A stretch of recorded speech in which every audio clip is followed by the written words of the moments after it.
Chong here. How are you all doing today? I am so thrilled that you're joining me live this afternoon. So my name is Chong. Welcome to our weekly Facebook Live tutorial. And for those of you who don't know me, I am a fertility dietitian based in Brisbane, Australia. And thank you so much for tuning in today's episode. Now, whether you are planning to start a family, currently trying to conceive, or if you have been struggling to get pregnant, my job here is to give you simple, actionable, step-by-step nutrition strategies to bring you one step closer to your pregnancy dream. Now, today's episode is a special one because we are doing something brand new segment, which is called the monthly Q&A Tuesday. So every month, I'm going to be here to answer any questions from all of you here and also from our amazing email subscriber. Now, I'm sure that there's no secret that you may hear about, new research or, around social media or even on the news about diet and fertility. And it can be extremely confusing and overwhelming trying to figure out what is the best food to help you to get pregnant. And my goal here is I want to help you to gain clarity, hopefully through the monthly segment of our brand new thing called Monthly Q&A Tuesday. And I want to help you to answer any burning questions that you have about fertility, help you to move through any roadblocks you have as quickly as possible so you can maximize your fertility as quickly as possible and as powerful as possible. So hence, I started to ask my email subscriber, my amazing community, and see if they have any questions. And I'm so glad I've received many responses. And today I'm going to break things down for you. And hopefully you will also learn from these amazing questions as well. Now, if you're wondering, all right, Katrin, how do I actually submit my questions? You have the chance to. So you can actually download my 5 days fertility diet challenge where you will be getting 5 days of total recipe that is fertility friendly. You will get a meal plan and also the step-by-step email guide from me, email support from me, and challenge will start every Monday. And by downloading the fertility diet challenge, you will be automatically subscribed to our email list. That's where you will have the much more closer contact with me, and I will be sharing insights, nutrition resource with you every single week. And you can also submit your questions to me before our monthly Q&A Tuesday, and I will then address all the questions through our Facebook Live. Now, without further ado, let's get started with today's episode. So first up, I'm going to answer one of the questions here from Fiona. So she asked, should I avoid eggs while trying to conceive? Because I heard eggs are very high in cholesterol. Now, this is certainly, Fiona, you are not the only one who has asked about eggs questions to me before. I know that a lot of you as well are worried about eggs and your cholesterol health, and you're wondering, okay, should I be still eating eggs while I'm trying to have a baby? Now, the good news is the short answer is no, you don't have to avoid eggs, right? In fact, the latest study have shown that eggs has a very minimum impact on your body blood cholesterol level, and eggs can be included as part of the healthy diet, especially while you're trying to conceive. And in fact, I want to share with you something as well if you haven't heard of this nutrient called choline. Choline is incredibly important and is equally as essential as folic acid. So you probably have heard about you need to take your folic acid supplement to prevent neural tube defects for your baby. Now, in fact, choline, just like a cousin, it's the same group of B vitamins group families under the folate. The reason why is because choline is essential also in a lot of metabolic pathway, same job as the folate does. Where can you get choline? Now, it's crazy to know when we're looking at the percentage of whether or not Australians are having enough of choline. In fact, 90% of Australians are not having enough of this nutrient, and up to about 99% of pregnant and lactating women in Australia are not meeting the recommended average intake of this choline nutrient. So now, a lot of people also ask me, Fiona, it's whether, how about if I just supplement it? It's interesting though, if you look back at the moment, if you have your prenatal vitamins with you, have a look. You might be surprised to know, in fact, most of the prenatal vitamins, they either don't have choline in them or they don't have enough. It's only a very small amount. So here's a perfect example for you, Fiona, and all of you here today. So often we can't just fully rely on supplement. I would definitely still supporting and advocating what we call real food, right? You still want to focus on a balance of whole food intake when you're trying for baby. Just like an example like this, choline, most likely you won't be getting enough through supplement. So what is the easy ways you can get choline? The good news is the answer is actually eggs. So eggs are the greatest source of choline in terms of in an Australian diet context. So just imagine if you have 2 eggs a day, like a hard-boiled eggs for example, basically you would have made more than half the requirement of your daily recommended choline intake, right? And one more thing, Fiona, here is you might be like, okay, you might be thinking, should I be avoiding egg yolk? In fact, egg yolk is the richest source of choline. Egg white basically doesn't contain any choline at all. So one good point to remember is you want to enjoy your eggs. It is safe to have about 1 or 2 eggs a day, and it is also okay to have the egg yolk because they contain an amazing fertility nutrient called choline, which is as important as the folic acid supplements or folate. So I hope this is helpful for you, Fiona. And again, I'll be interested to know what's your thoughts as well, Fiona. If you're watching this right now, or even if you're watching the replay, please leave a comment down below and let me know. Now, next up, we have Lauren. Lauren asks, are there any difference between different types of milk, in specifically UHT milk, A2 milk, or fresh milk when it comes to fertility? Now, very, very good question, Lauren. I guess many people also, find it so super confusing, especially if you're walking, through the supermarket aisles and you're like, okay, I just want to buy milk. Why is it so hard to choose? Because this day you literally have so many different choices, right? Now, before I answer your questions, Lauren, I would like to just spend a few minutes to walk you through the different definitions of milk, because it is quite confusing for a lot of people here.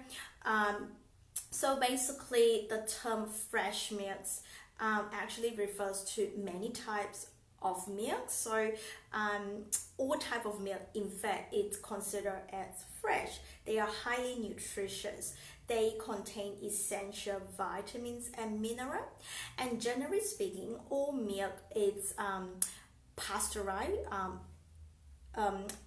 According to Australian standards, I lose my words there for a second. So all milk is pasteurized in Australia, which means they are heated to destroy the bacteria.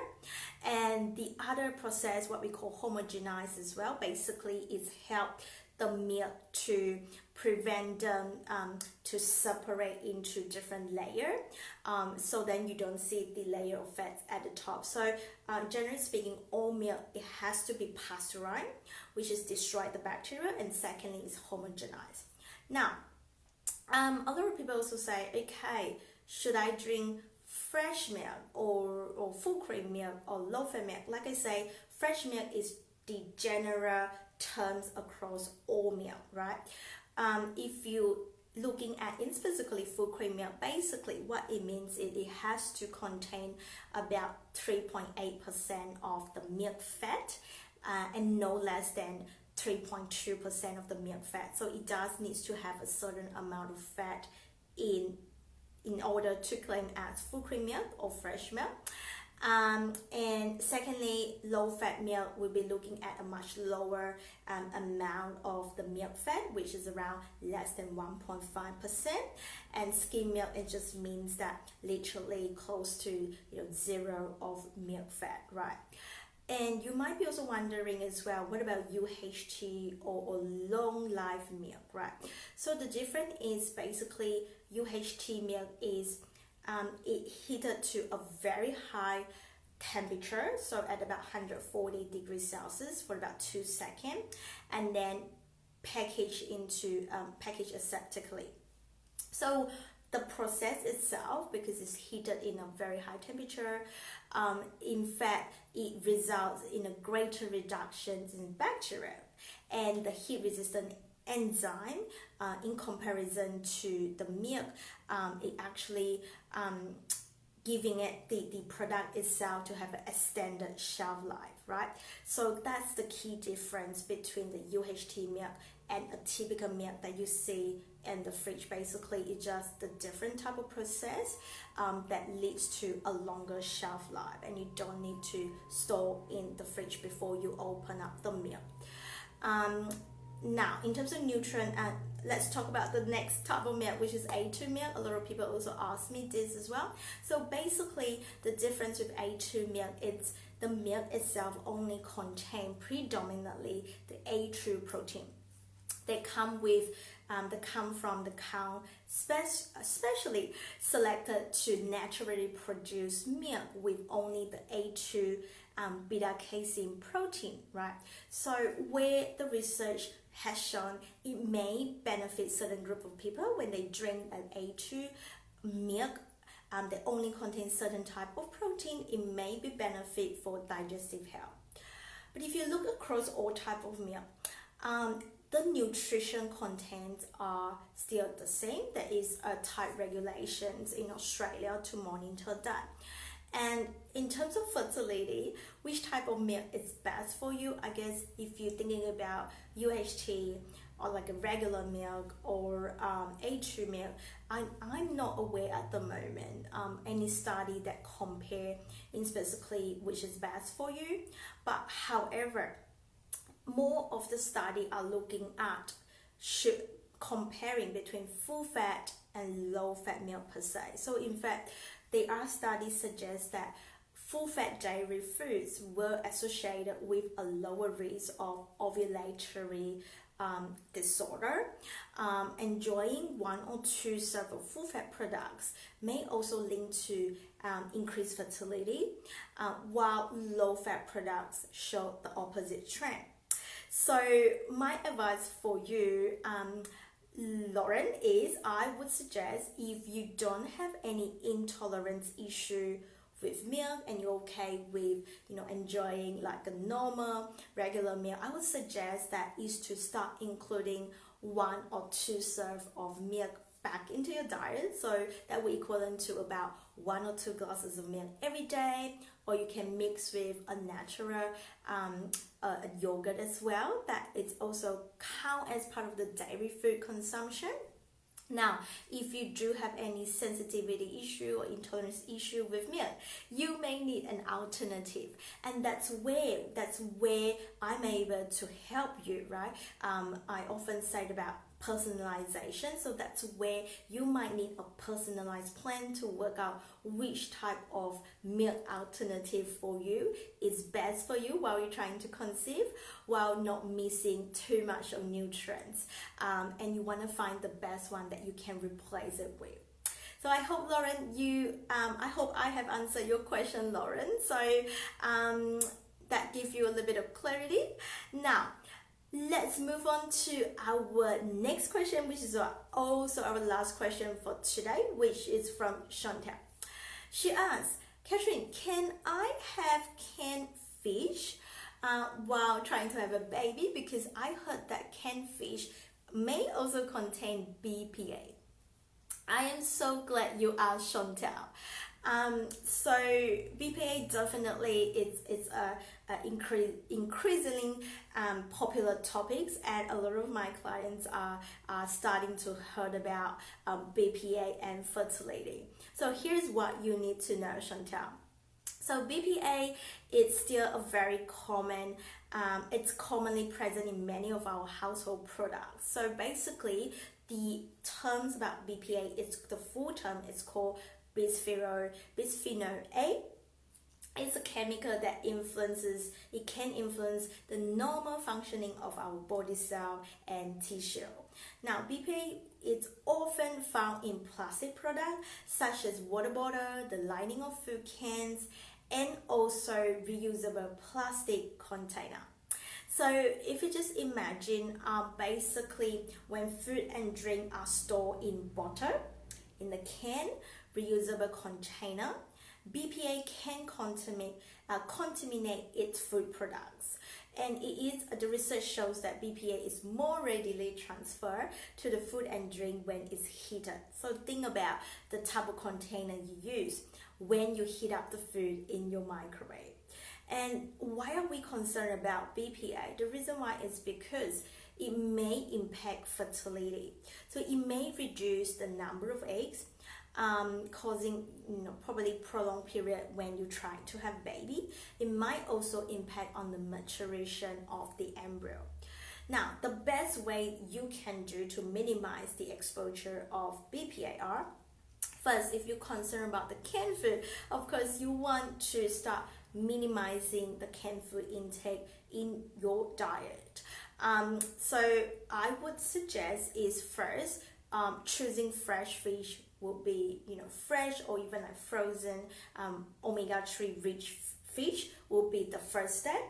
Now, secondly, you can also check it out the food company website and to see what sort of canning methods they use or packaging method they use, whether or not there is any BPA used when they part of the packaging. And now this day you can also get the fish in a jar as well, which is I'm starting to see quite a lot of food companies starting to do. Instead of packing the tuna in the can, they are starting to also pack in the glass jar as well. That's another great way to just minimize the BPA exposure. So that's a suggestion for you to do. Now, secondly, don't forget as well, you do also want to avoid using plastic container or reheating your food in plastic container as much as you can. And also, of course, you want to consume fewer drinks. They are packaged in cans or the plastic bottle. All right, there you have it, Chantal. So I hope you have learned as much as from today's episode, from the question that was submitted from our email subscriber. Now, if you do enjoy this episode, don't forget to press subscribe and leave a review as well. I would appreciate it, or share today's episode with your friends as well. And remember, I do go live every Tuesday at 4 p.m. Brisbane time, where every week I will share with you a fertility nutrition topics. And every month we are also starting to do this episode here, where we are answering any question that you have. If you would like to submit your questions, feel free to join our email list now by downloading the 5 days fertility diet challenge from my website katrinchong.com.au, where you are also going to receive a 5 days free meal plan to get you started. So thank you so much for joining me today. I will see you next week, same time, same place. Bye for now.